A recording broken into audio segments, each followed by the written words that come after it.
आज हमने पढ़नी है फैटी एसिड मेटाबॉलिज्म को। फैटी एसिड मेटाबॉलिज्म के लिए सबसे पहले आपको पता होना चाहिए what are the fatty acids. Fatty acids are the amphipathic molecules है both the hydrophilic and hydrophobic ends.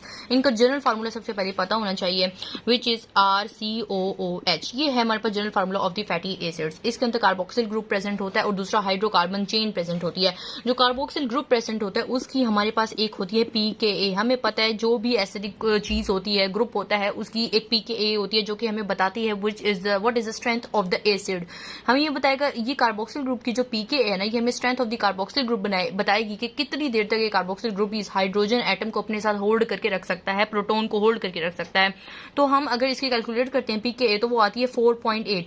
4.8 से मुराद ये है कि इसके ऊपर अगर हम जाएंगे, अगर pH pKa जितनी है तो ये प्रोटोनेटेड फॉर्म रहेगी। अगर pH 4.8 से बढ़ जाएगी तो ये प्रोटोनेटेड फॉर्म डीप्रोटोनाइज हो जाएगी, यानी ये जो H है ये रिलीज हो जाएगा और ये CO नेगेटिव चार्ज आ जाएगा इसके ऊपर pH अगर 4.8 से बढ़ जाए तो। इसीलिए हम कहते हैं कि अगर हम pH 7 कर दें, 7 pH हो जाए तो वो न्यूट्रल pH हो जाए, तो न्यूट्रल पे ये वाली फॉर्म प्रेजेंट होती है, प्रोटोनेटेड फॉर्म प्रेजेंट नहीं होती। और ये वाली फॉर्म जो है, यानी ये वाला जो ग्रुप है CO, ये वाटर के लिए एफिनिटी रखता है, जबकि जो हाइड्रोकार्बन ग्रुप है ये वाटर इनसोल्युबल है, वाटर के लिए एफिनिटी नहीं रखता। इसलिए हम फैटी एसिड्स को कहते हैं दीज आर दी एम्फीफैटिक मॉलिक्यूल्स। ठीक है, फैटी एसिड की सबसे पहली बात ये वाली हो। हमारी बॉडी के अंदर फैटी एसिड्स फ्री फॉर्म में भी प्रेजेंट होते हैं और एस्टेरिफाइड फॉर्म में भी प्रेजेंट होते हैं in the form of the triacyl glycerols. यानी ट्राइसाइल ग्लिसरॉल क्या होते हैं? उनके अंदर glycerol plus free fatty acids present होते हैं, ईस्टर्स की फॉर्म में प्रेजेंट होते हैं, उनके दरमियान ईस्टर बॉन्ड प्रेजेंट होता है। तो फैटी एसिड प्लाज्मा में फ्री फॉर्म में यानी फ्री फैटी एसिड भी प्रेजेंट होते हैं और ईस्टर्स की फॉर्म में भी प्रेजेंट होते हैं। अगर हम फास्टिंग स्टेट में यानी हमारी बॉडी में कमी है, डाइट में नहीं ले रहे काफी देर से, तो क्या होगा? फैटी एसिड जो कि एडिपोज टिश्यू में प्रेजेंट होंगे ट्राइसाइल ग्लिसरॉल की फॉर्म में, वो टूटकर फ्री फैटी एसिड्स में बनना शुरू हो जाएंगे और फ्री फैटी एसिड की अमाउंट बॉडी के अंदर जो है वो ज्यादा होना शुरू हो जाएगी। इसलिए कहा जाता है कि जब फास्टिंग स्टेट में होते हैं तो प्लाज्मा के अंदर fatty acid free fatty acid की अमाउंट बढ़ जाती है और वो एल्ब्यूमिन के साथ ट्रांसपोर्ट होना शुरू हो जाते हैं। तो वो एडिपोज टिश्यू में जहां वो स्टोर होते हैं वहां से टूटकर वो फ्री फैटी एसिड टूटते हैं, वहां पर उनकी ऑक्सीडेशन होती है फैटी एसिड्स की और वो जाके टिश्यूज में जाके कंज्यूम होते हैं, एनर्जी प्रोवाइड करते हैं। तो जब भी बॉडी को एनर्जी चाहिए होती है तो फैटी एसिड की ऑक्सीडेशन होती है, जब बॉडी के अंदर एनर्जी बहुत ज्यादा होती है तो फैटी एसिड की सिंथेसिस स्टार्ट हो जाती है। इसीलिए कहा जाता है, मिसाल के तौर पे हमने एक डाइट ली, उसके अंदर कार्बोहाइड्रेट्स बहुत ज्यादा मौजूद थे, कार्ब्स बहुत मौजूद थे और प्रोटीन्स बहुत मौजूद थी। तो ये दोनों वो चीजें हैं जो कि हमें फैटी एसिड की सिंथेसिस के लिए कार्बन स्केलेटन्स प्रोवाइड करती हैं। कार्बन स्केलेटन्स इनके पास से आते हैं। तो कार्ब्स यानी ग्लूकोज हमारी बॉडी में ज्यादा है। जब ग्लूकोज ज्यादा है तो क्या होगा? जब ग्लूकोज ज्यादा है तो जाहिर सी बात है ग्लाइकोलाइसिस होगी, और जब ग्लाइकोलाइसिस होती है तो एटीपी रिलीज होती है। जब एटीपी ज्यादा होती है तो फैटी एसिड की सिंथेसिस ज्यादा होगी, क्योंकि हमें एटीपी चाहिए होती है फैटी एसिड की सिंथेसिस के लिए और वो बॉडी में प्रेजेंट है तो फैटी एसिड की सिंथेसिस होगी। लेकिन जब बॉडी के अंदर एटीपी कम होना शुरू हो जाएगी तो फैटी एसिड्स की ऑक्सीडेशन होगी ताकि हमें एनर्जी मिले, प्रोवाइड हुई। फैटी एसिड्स हमारे मेम्ब्रेन्स के अंदर प्रेजेंट होते हैं, फॉस्फोलिपिड्स, क्योंकि मेम्ब्रेन्स के इंपॉर्टेंट पार्ट होते हैं तो फैटी एसिड लिपिड्स के अंदर प्रेजेंट होते हैं। ठीक है, उसके बाद फैटी एसिड्स हमारे एडिपोज टिश्यू में प्रेजेंट होते हैं एनर्जी रिजर्व के तौर पर बॉडी के। जब हमें एनर्जी फैटी एसिड्स जब स्टोर होते हैं, एनर्जी चाहिए होती है तो फैटी एसिड्स एडिपोज टिश्यू से रिलीज होकर टिश्यूज में जाकर एनर्जी प्रोवाइड करते हैं। फैटी एसिड की ऑक्सीडेशन स्टार्ट होती है। दूसरा ये कि जब फैटी एसिड की ऑक्सीडेशन हो रही होती है तो हमें एक कंपाउंड मिलता है जिसे हम कहते हैं एसिटाइल कोए। एसिटाइल कोए जो कंपाउंड है ना, वो हमारे पास कीटोन बॉडीज को सिंथेसाइज करवाता है जब वो बॉडी में एक्युमुलेट होना स्टार्ट हो जाता है। तो ये तमाम प्रोसेसेस को किस तरह से रिलेट करना है, कब हमारे पास फैटी एसिड की सिंथेसिस होती है, कब फैटी एसिड की ऑक्सीडेशन होती है, पूरे चैप्टर के अंदर डिटेल से पढ़ेंगे, लेकिन अभी हम इसका थोड़ा सा ओवरव्यू ले रहे हैं। दूसरा, फैटी एसिड की बहुत सी टाइप्स होती हैं, वो मतलब इनकी क्लासिफिकेशन हम पढ़ते हैं। क्लासिफिकेशन हमारे पास सैचुरेटेड फैटी एसिड्स भी हो सकते हैं, अनसैचुरेटेड फैटी एसिड्स भी हो सकते हैं। ठीक है, सैचुरेटेड वाले सॉलिड होते हैं रूम टेम्परेचर पे, अनसैचुरेटेड वाले लिक्विड होते हैं रूम टेम्परेचर पे। अगर हम फैटी एसिड्स के अंदर कोई भी डबल बॉन्ड इंट्रोड्यूस करवा देंगे तो स्ट्रेट चेन फैटी एसिड जो है उनमें किंक या बेंड प्रोड्यूस हो जाएगा। अगर हम फैटी एसिड्स के अंदर डबल बॉन्ड्स के अमाउंट को बढ़ा रहे हैं तो मेल्टिंग टेम्परेचर फैटी एसिड्स का कम हो जाएगा। लेकिन अगर हम चेन्स, हाइड्रोकार्बन चेन्स यानी कार्बन के अमाउंट को बढ़ा रहे हैं तो फैटी एसिड्स का मेल्टिंग टेम्परेचर ज्यादा हो जाएगा। दूसरा, फैटी एसिड्स की वाली essential non essential fatty acids होते हैं। एसेंशियल वो होते हैं कि हमें इनको डाइट में लेने की जरूरत है क्योंकि हमारी बॉडी में एंजाइम्स नहीं है इनको सिंथेसाइज करने के लिए, और नॉन एसेंशियल वो होते हैं कि हमारी बॉडी के अंदर सिंथेसाइज हो जाते हैं, इनको हमें बायो डाइट से लेने की जरूरत नहीं होती। तो और फैटी एसिड्स का मतलब एसेंशियल नॉन एसेंशियल हो गए। दूसरा, लॉन्ग चेन फैटी एसिड्स होते हैं, कुछ शॉर्ट चेन फैटी एसिड्स होते हैं। लॉन्ग चेन अगर मूवमेंट 24 कार्बन आइटम से ज्यादा जिनके पास होते हैं उनको हम वेरी लॉन्ग चेन या लॉन्ग चेन फैटी एसिड्स कहते हैं, वो भी हम आगे जाके डिटेल से पढ़ेंगे। अब हमने स्टार्ट करना जो मेन टॉपिक है वो है fatty acid de novo synthesis. Fatty acid की बॉडी में सिंथेसिस कब स्टार्ट होती है?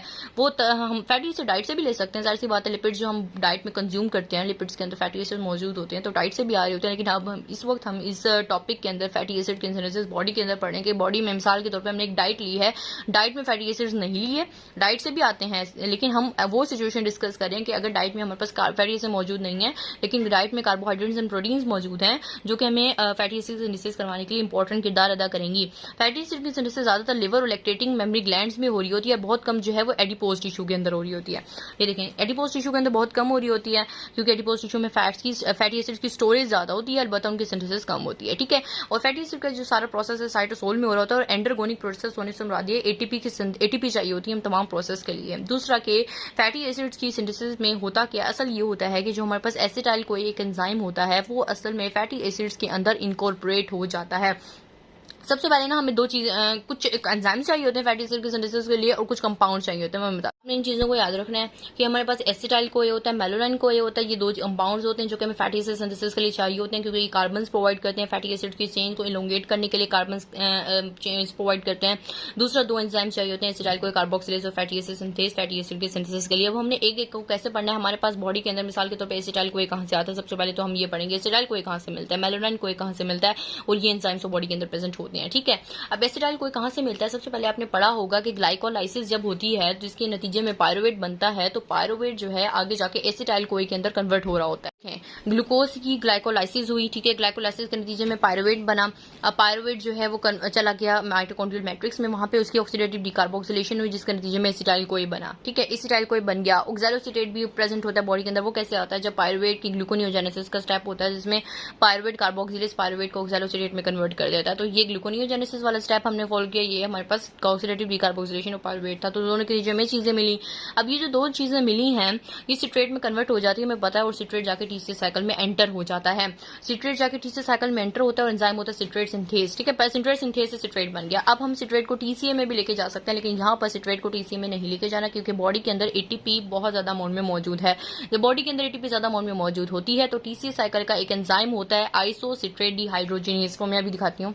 अब देखें ये एक एंजाइम है आइसोसिट्रेट, जबकि अल्फा कीटोग्लूटारेट में बन रहा होता है तो एक एंजाइम होता है आइसोसिट्रेट डिहाइड्रोजिनेज जो कि इनहिबिट कर एटीपी जब ज्यादा होता है बॉडी के अंदर तो इस एंजाइम को इनहिबिट करवा देता है जिसकी वजह से जो टीसीए साइकिल के पिछले प्रोडक्ट्स हैं सिट्रेट और आइसोसिट्रेट वो अकुमुलेट होना स्टार्ट हो जाते हैं और जब ये प्रोडक्ट्स अकुमुलेट होते हैं ना आइसोसिट्रेट और सिट्रेट तो ये जाके क्या करवाते हैं, ये जब सिट्रेट में कैपेबिलिटी होती है कि वो इनर माइटोकॉन्ड्रियल मेम्ब्रेन को क्रॉस कर सकता है।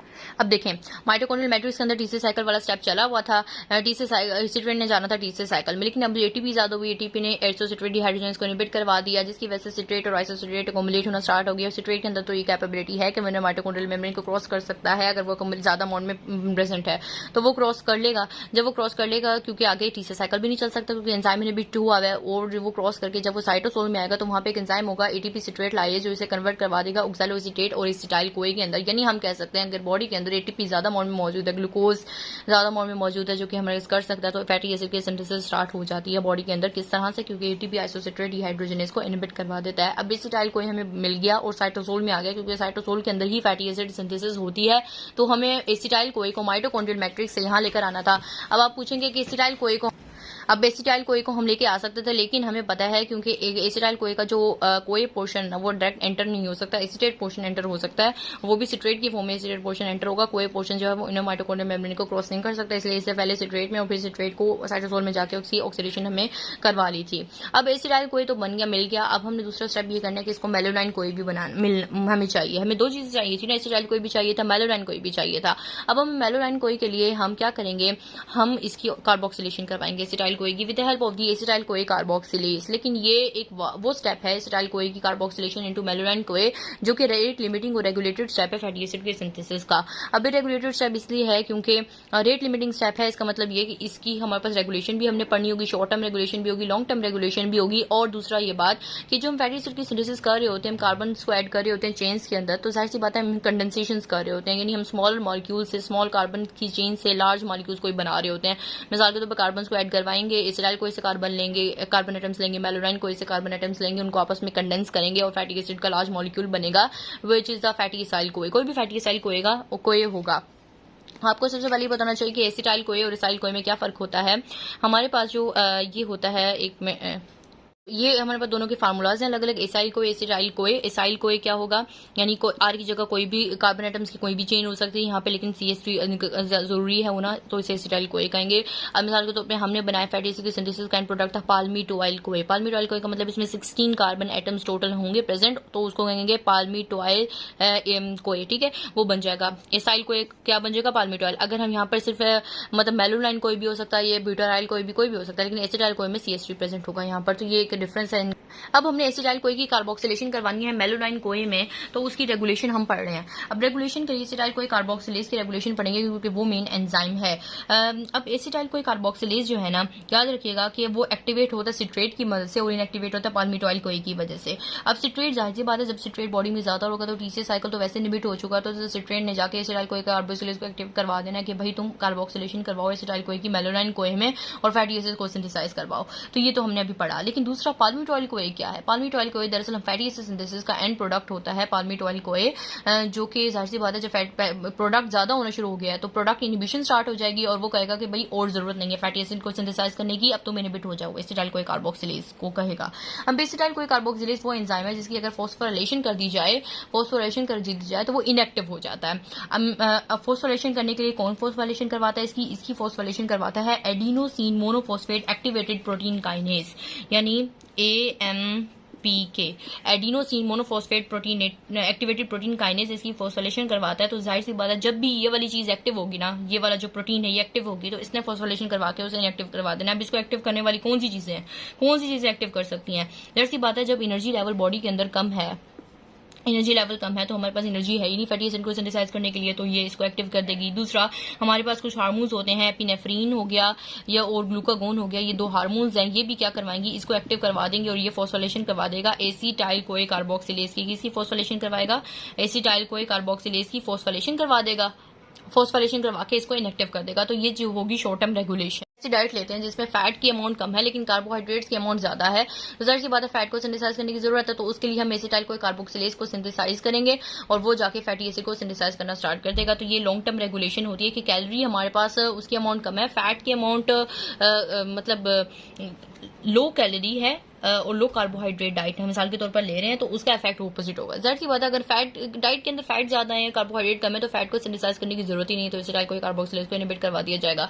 दूसरा, हमारे पास हार्मोन्स होते हैं, कुछ इंसुलिन हो गया, इंसुलिन तब रिलीज होता है जब बॉडी के अंदर ग्लूकोज की अमाउंट ज्यादा होती है, तो जाहिर सी बात है मैंने अभी बताया जब ग्लूकोज ज्यादा होती है तो ये वाली सिंथेसिस ज्यादा होना शुरू हो जाती है, फैटी एसिड की सिंथेसिस इंक्रीज हो जाती है। तो इंसुलिन कुछ हमारे पास प्रोटीन्स को सिंथेसाइज करेगा जो कि हमारे पास ट्रांसक्रिप्शन फैक्टर्स होंगी। ट्रांसक्रिप्शन फैक्टर्स आपको वैसे ही पता है, ट्रांसक्रिप्शन करवाएगी। Transcription factor sterol regulatory element binding protein, ये हमारे पास इंक्रीज हो जाएगी जब इंसुलिन हार्मोन रिलीज होगा, तो ये जाके फर्दर जो है ये रेगुलेट करेगी एसिटाइल कोए कार्बोक्सिलेज को कि भाई तुम फैटी एसिड को सिंथेसाइज करवाओ। और दूसरा एक और एंजाइम मैंने बताया था अभी थोड़ी देर पहले बताया कि फैटी एसिड की सिंथेसिस में 2 एंजाइम चाहिए होते हैं, एसिटाइल कोए कार्बोक्सिलेज और फैटी एसिड सिंथेस। तो फैटी एसिड सिंथेस की भी यही रेगुलेशन होती है। तो इस तरह से हमने पढ़ लिया। अगली वीडियो में हमने यूकैरियोटिक फैटी एसिड सिंथेस की आगे किस तरह से फैटी एसिड को सिंथेसाइज करवाएगा, ये वाला एंजाइम किस तरह से फर्दर लेके चलेगा वो पढ़े।